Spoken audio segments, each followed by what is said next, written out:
వేదిక వేసి యూట్యూబ్ వీక్షకులందరికీ నమస్కారం. నేను మీ డాక్టర్ నవలపల్లి మహేష్ చంద్ర భరద్వాజను, consultant trainer and astro book writer from Hyderabad. Sri Rama Navami పండుగ. శ్రీరామనవమి పండుగ గురించి తెలియదు ఎవరికి? అందరికీ తెలుసు. చిన్నపిల్లల నుంచి ఇంకొక 5-10 నిమిషాలకు అయిపోతుంది అనుకున్నాను కూడా ప్రతి ఒక్కరికి శ్రీరామనవమి పండుగ అంటే ఏందో అందరికీ తెలుసు. అయితే దీంట్లో ఉన్న ఒక అద్భుతమైన సైన్స్ సందేశం అనేది ఒకటి ఇమిడి ఉన్నది. సహజ రాశి చక్రంలో ఆ 4వ రాశి కర్కాటక రాశి. ఈ 4 అనేది మన ఇల్లు, మన మాతృభూమి, మన కన్న తల్లి, మన కుటుంబం. ప్రపంచంలో అత్యంత సుఖస్థానం. నీ ఆర్థిక స్థితిగతులు ఏదైనా కానీ, నీ పేరు, ఊరు, గోత్రం ఏదైనా కానీ, ప్రపంచంలో అత్యంత సుఖస్థానం తల్లి ఒడి. అది 4వ స్థానం కర్కాటక రాశిలో ఉంటుంది. నెక్స్ట్ తల్లి తర్వాత ఇంకొక సుఖస్థానం అనేది నీ మాతృభూమి. నువ్వు పుట్టిన భూమి, నీ మాతృభూమి సుఖస్థానం. ఇక్కడ శ్రీరామచంద్ర ప్రభు నవమి తిథి రోజు పుట్టాడు. ఇది పునరుసు నక్షత్రం 4వ పాదం కర్కాటక రాశిలో. ఈ పునరుసు నక్షత్రం అనేది గురువు అంటే జ్ఞానం, ఇతరుల యొక్క మంచి చెడు, యోగక్షేమాలు, ధర్మం గురించి ఆలోచించడం. అంటే ఇతరులు మంచిగా ఉండాలంటే నేను బాగుండాలి అనుకుంటే సరిపోదు, ఇతరులు నా తోటి వాళ్ళందరూ కూడా బాగుంటేనే నేను బాగుంటాలి అని అనుకోవాలనే ఈ పునర్వసు నక్షత్రం యొక్క గురువు యొక్క సందేశం. గురువు అంటేనే జ్ఞానోదయం కలిగించేవాడు. ఆ జ్ఞానంలో కలిగించే గురు నక్షత్రంలో శ్రీరామచంద్ర ప్రభువు పుట్టారు. మనకి ఏం సందేశం ఇస్తున్నాడు? నువ్వు క్షేమంగా ఉండాలని నువ్వు అనుకుంటే సరిపోదు, నీ సరౌండింగ్ ఏరియాలందరూ కూడా క్షేమంగా ఉన్నప్పుడే నువ్వు క్షేమంగా ఉంటావు అని మనకు ఒక సందేశం. తర్వాత నవమి తిథి, శుక్లపక్ష నవమి. అంటే ఇప్పుడు అష్టమి తిథి రోజు సముద్రంలో నీళ్లు, అంటే ఈ సూర్యచంద్రుల యొక్క దూరాన్ని బట్టి ఈ తిథులు ఏర్పడతాయి. ఆ తిథులను బట్టి మనసు యొక్క ఆలోచన విధానాన్ని మారిపోతుంటుంది.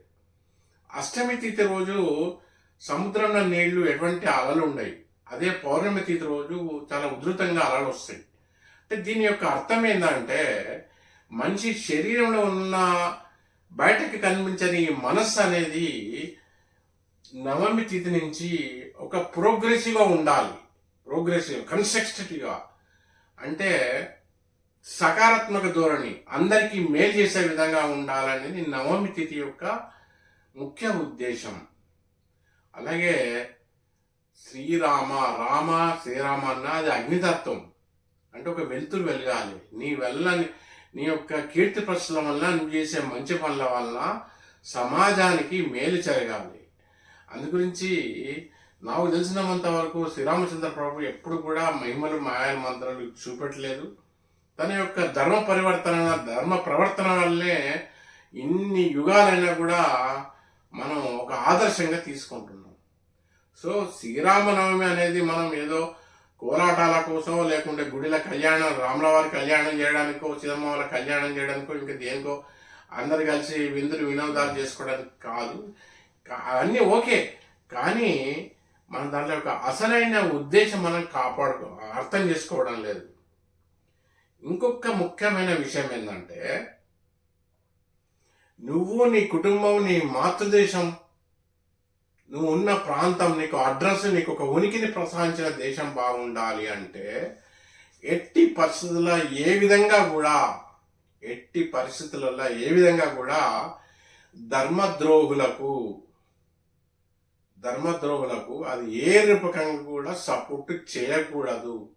లేకుంటే నీకు, నీ కుటుంబానికే కాదు, నీ వల్ల నువ్వు చేసిన పొరపాటు, తప్పు వల్ల ఇతర వేరే కుటుంబాల వల్ల కూడా కష్ట నష్టాలు వచ్చి వాళ్ళ యొక్క ఉసురు నీకు, నీ కుటుంబానికి కూడా పడతాయి. సో అందువల్ల ఎట్టి పరిస్థితులల్లా ధర్మద్రోహులకు ఏ రూపకంగా సపోర్ట్ చేయొద్దని చెప్పి ఉన్న ఒక అద్భుతమైన సందేశం శ్రీరామనవమి పండుగ.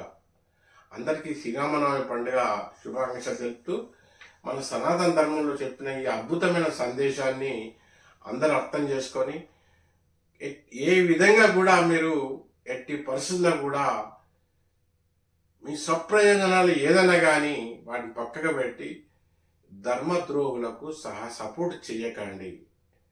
చాతనైతే సహాయం చేయండి, లేకుంటే మానుకోండి. కన్స్ట్రక్టివ్ థాట్స్ ఉండాలి, డిస్ట్రక్టివ్ థాట్స్ ఉండకూడదు. ఎవరెక్కడ పోతారు నాకేంది, నా బొజ్జే నాకు శ్రీరామ రక్ష అని అనుకోకూడదు. అలా ఉండేది ఉంటే మన ఇతిహాసాలకు, మన పురాణాలకు, దాంట్లో ఉన్న అద్భుతమైన నీతికి ఒక అర్థం పర్థం లేకుండా ఉంటుంది. అది మన జాతిని మనమే నాశనం చేసుకున్న వాళ్ళం అవుతాం.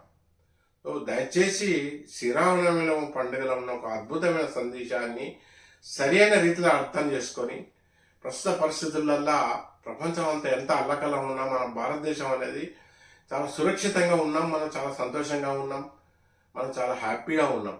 కనుక ఈ చిన్న ప్రాక్టికల్ ఇప్పుడున్న ఈ అనుభవాన్ని దృష్టిలో పెట్టుకొని పొరపాట్ల కూడా మీ సప్రయోజనాలు ఏదైనా కానీ వాటి గురించి ఆలోచించక ఎట్టి పరిస్థితుల్లో కూడా దేశద్రోహులకు, ధర్మద్రోహులకు ఏ విధంగా కూడా సహాయ సహకారాలు అందించద్దు, సపోర్ట్ చేయకూడదు. అప్పుడే కానీ నువ్వు, నీ కుటుంబం, నీ వంశం, అన్నీ, ఈ భూమి, నీ ఇల్లు అందరూ క్షేమంగా ఉంటారు. నమస్కారం. మరోసారి అందరికీ శ్రీరామనవమి పండుగ శుభాకాంక్షలు.